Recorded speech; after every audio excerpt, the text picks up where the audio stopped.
సంధ్య, ఏ నన్ను క్షమించు. నేను చేసిన పాపానికి నిష్కృతి చేసుకో. ఈ మాట అనడానికి సిగ్గులేదు.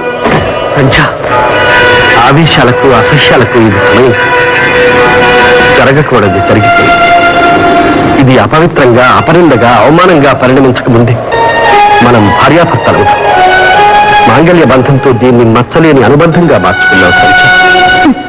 మాంగళ్యం, అనుబంధం నీ చేత్తో తాళి కట్టించుకోవడం కన్నా నా చేత్తో నేను ఊరేసుకోవడం మేలు. సంధ్య, అంత బాటలకు నన్ను పాపకోపంలోకి తోసి జీవితాంతం చిత్రహింస చెయ్యొద్దు. క్షణికమైన దౌర్బల్యాన్ని శాశ్వతమైన దౌర్భాగ్యంగా చెయ్యొద్దు. సంధ్య, ఇది నీ జీవితంలో మాయని మచ్చగా, నా గుండెల్లో ఆరని చిచ్చుగా ఉండిపోతుంది. నా మాట విను. నన్ను కాకపోయినా నా ఆవేదనను అర్థం చేసుకో సంధ్య. ఛీ!